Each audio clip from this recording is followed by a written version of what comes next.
వీడియోలో మనం ఒక యాప్ అయితే క్రియేట్ చేస్తున్నాం. యాప్ ఎందుకు యూజ్ అవుతుందంటే, సో మనం ఏదైనా గూగుల్ సెర్చ్ చేస్తున్నప్పుడు మనకి బెస్ట్ కంటెంట్ కోసం వికీపీడియాలో చూస్తూ ఉంటాం కదా డేటాని. సో ఇప్పుడు ఏంటి అంటే మనం ఏదైనా డేటా సెర్చ్ చేసినప్పుడు మనకి డైరెక్ట్గా వికీపీడియా నుంచి డేటా వచ్చేలాగా మనం కోడ్ రాద్దాం. ఫస్ట్ గ్రాఫిక్స్ కోసం ఫ్రమ్ టీకే ఇంటర్ నెక్స్ట్ వేరే మాడ్యూల్ ఇంపోర్ట్ చేస్తున్నాను, అదే ఇంపోర్ట్ వికీపీడియా. సో మనం ఇది పైథాన్ ఇన్స్టాల్ చేసినప్పుడు ఇది ఇన్స్టాల్ అవ్వదండి. సో మనం దీన్ని ఇన్స్టాల్ చేసుకోవాలి అంటే కమెంట్ ప్రాంప్ట్లోకి వెళ్ళి పిప్ ఇన్స్టాల్ వికీపీడియా అని టైప్ చేస్తే మనకి ఇన్స్టాల్ అయిపోద్దండి. దీనికి నెక్స్ట్ నెట్ కనెక్షన్ కావాలి. సో ఇప్పుడు మనం ఒక ఫంక్షన్ క్రియేట్ చేస్తున్నాము, ఆన్ క్లిక్ ఫంక్షన్ క్రియేట్ చేస్తున్నాము. ఇప్పుడు ఒక వేరియబుల్ని కూడా క్రియేట్ చేస్తున్నాము, q.get. సో ఇది ఇప్పుడు టెక్స్ట్ వాల్యూస్ని ఇన్సర్ట్ చేయడం, insert comma Wikipedia dot summary. So ఈ లైన్ మీనింగ్ ఏంటంటే టెక్స్ట్ ఇన్సర్ట్ ఉంది కదా, ఆ లైన్ మీనింగ్ ఏంటంటే మనం ఏదైతే టెక్స్ట్ ఇన్సర్ట్ చేస్తామో మనకి వికీపీడియాలో ఉన్న సమ్మరీ దానికి ఉన్న డేటా మొత్తం మనకి డిస్ప్లే అవుద్దని ఈ లైన్ మీనింగ్. సో ఇక్కడితో లాజిక్ అయిపోయిందండి. సో మనం ఆ పైన ఉన్న గ్రాఫిక్స్ కోసం మనం ఇప్పుడు కోడ్ రాస్తాము, రూట్ ఈక్వల్స్ టు టీకే. ఇలా మనం ఇస్తే మనకి ఒక విండో ఓపెన్ అవుద్దండి. నెక్స్ట్ ఆ విండోకి టైటిల్ వచ్చేసి రూట్ డాట్ టైటిల్. నేను నా ఛానల్ నేమ్ ఇస్తున్నాను, కళ్యాణి వేపాడ నా ఛానల్ నేమ్ ఇస్తున్నాను. అండ్ నెక్స్ట్ మనకి ఒక లేబుల్ రావాలి కదా, అంటే ఒక టెక్స్ట్ టైప్ చేయడానికి మనకు ఒక లేబుల్ అంటూ రావాలి కదా. So label question equals to label root dot text equals to question. So ఇలా ఇస్తే మనకి లేబుల్ వస్తుంది. సో అది pack question dot pack. And next అప్పుడు మనకి ఆ డేటాని మనం ఇచ్చే ఇన్పుట్ వాల్యూస్ని తీసుకోవడానికి మనం ఇప్పుడు కోడ్ రాస్తున్నాం. So get Q equals to entry root mid equals to 5.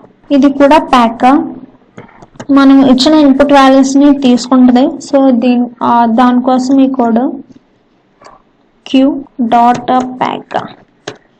ఇప్పుడు మనకి ఇలా ఇన్పుట్ వాల్యూస్ ఇచ్చామో అది తీసుకుంది, ఎంటర్ చేసుకుంది. నెక్స్ట్ మనకి ఒక బటన్ కావాలి సబ్మిట్ చేయడానికి. సో దానికోసం బటన్ క్రియేట్ చేస్తున్నాము, submit equals to button root comma. ఇప్పుడు మనకు ఆ బటన్ మీద టెక్స్ట్ ఏమని రావాలంటే సెర్చ్ అని రావాలి. సో దానికోసం టెక్స్ట్ అని ఇచ్చి సెర్చ్ అని రావాలి. ఇప్పుడు మనం ఒక కమాండ్ ఇస్తున్నాము, ఆ కమాండ్ ఎందుకు యూజ్ అవుద్ది అంటే ఇప్పుడు కమాండ్ ఆన్ క్లిక్ అని ఇస్తున్నాము.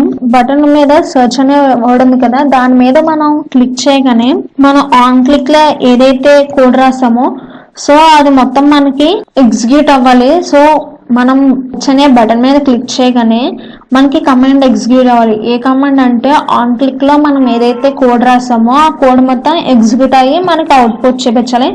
సో ఇది కూడా ప్యాక్, సబ్మిట్ డాట్ ప్యాక్.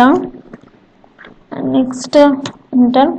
ఇప్పుడు టెక్స్ట్ అని ఒక వేరియబుల్ తీసుకుంటున్నాను, route.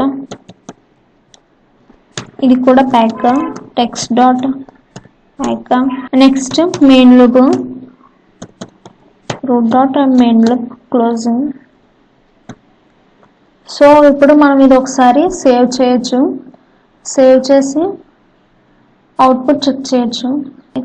Label spelling wrong, label spelling okay. Next run.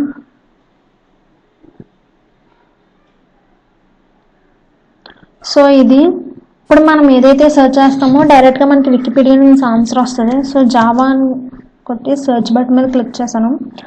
So Java కోసం సమ్మరీ మొత్తం మనకు వస్తుంది. సో ఇది జావా కోసం మొత్తం దానికి సంబంధించిన డేటా మొత్తం వచ్చింది. Run. C programming language search.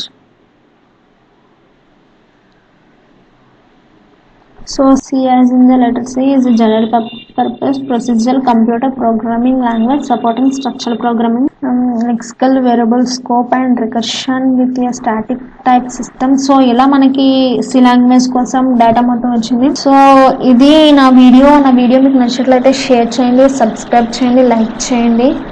Thank you. మీకు ఏమైనా డౌట్స్ ఉంటే కమెంట్ సెక్షన్లో అడగండి. Thank you.